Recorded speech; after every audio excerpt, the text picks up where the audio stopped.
The camera opens on a quiet stretch of land somewhere in Eastern Europe. Snow rests lightly on rooftops, and the air carries that unmistakable winter stillness. Roosters crow in the distance. A woman steps out of a modest house, wrapped in a thick coat. She greets her neighbor across the road, not in Ukrainian, not in Russian, but in clear, familiar Tagalog. The neighbor smiles and responds the same way, their voices warm against the cold morning. This is Ukraine. And yet, for a moment, it sounds like home for millions of Filipinos half a world away. At first, the idea sounds impossible. Tagalog, a language born in the tropics, echoing through a Ukrainian village shaped by centuries of Slavic history.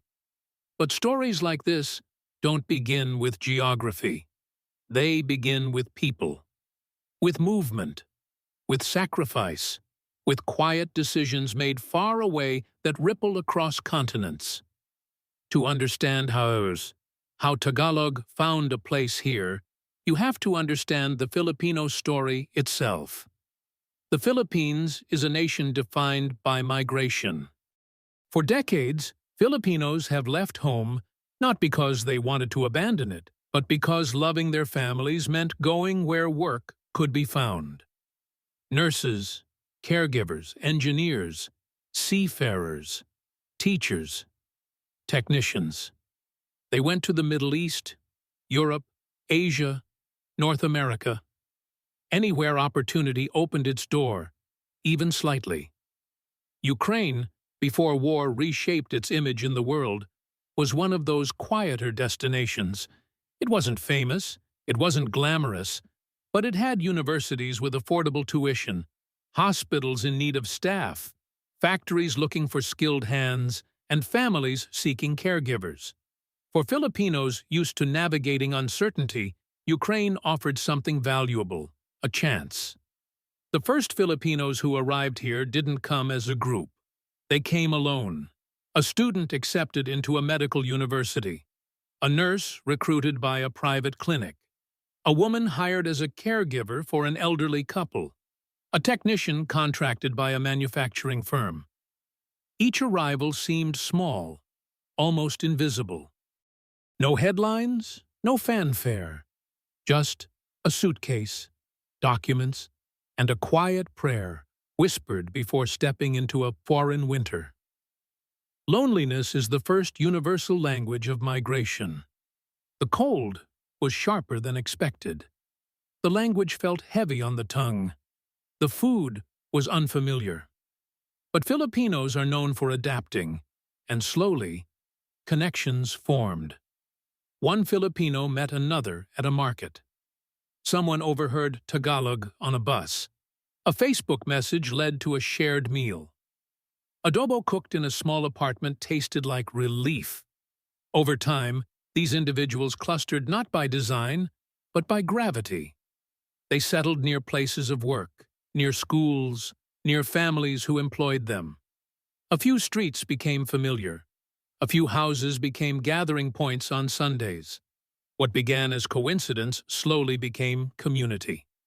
In this particular village, the transformation happened quietly. Filipinos married locals. Some stayed after finishing school. Children were born who learned 2 languages before they learned the weight of history.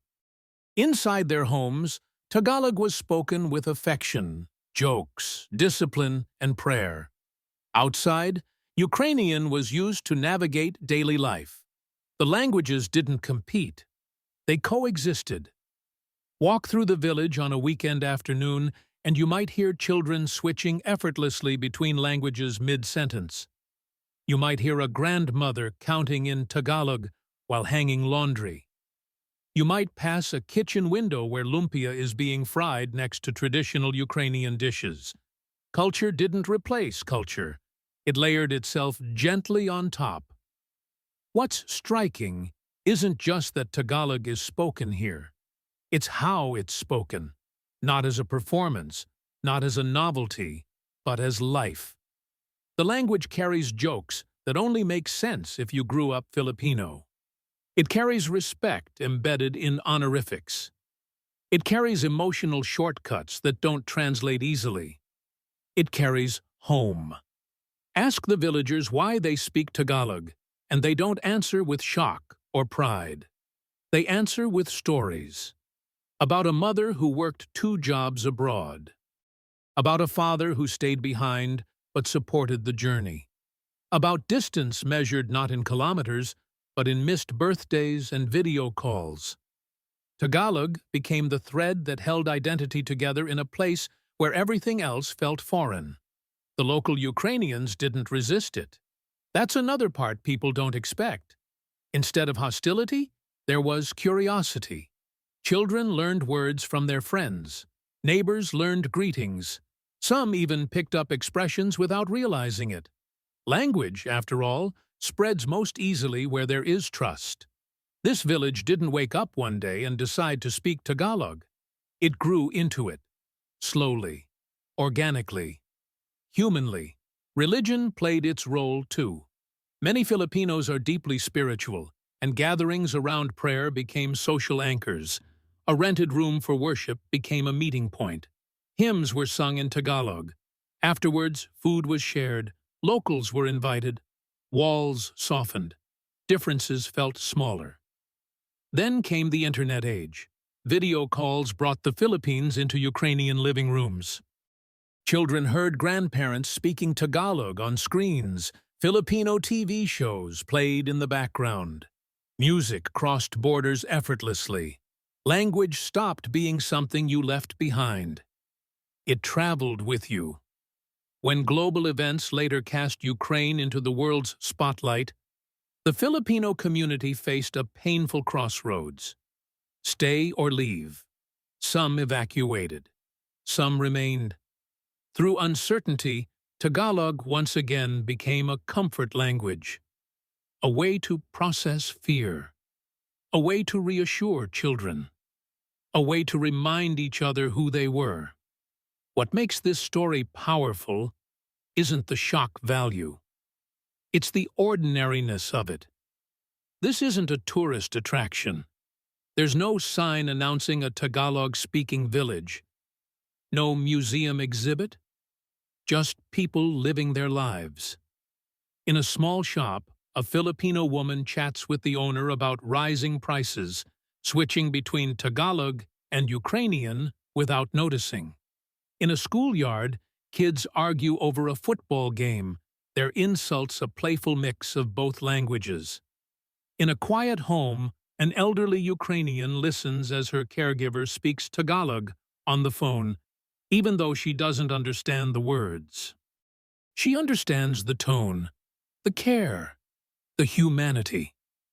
Language here became a bridge, not a barrier. It proved something the world often forgets. Cultures don't always clash. Sometimes they blend so quietly that only those paying attention notice. This village challenges how we think about identity. It shows that a place is not defined only by its history, but by the people who choose to live there. It reminds us that language follows love, work, sacrifice, and survival more than borders. Tagalog didn't arrive in Ukraine through conquest or policy. It arrived through lunch breaks, shared apartments, late-night calls home, mixed families, and children born between worlds. As the sun sets over the village, voices drift through the cold air. Laughter, conversation. A familiar rhythm carried far from the islands where it began. Not because anyone planned it, but because life happened. And that is why a village in Ukraine speaks Tagalog.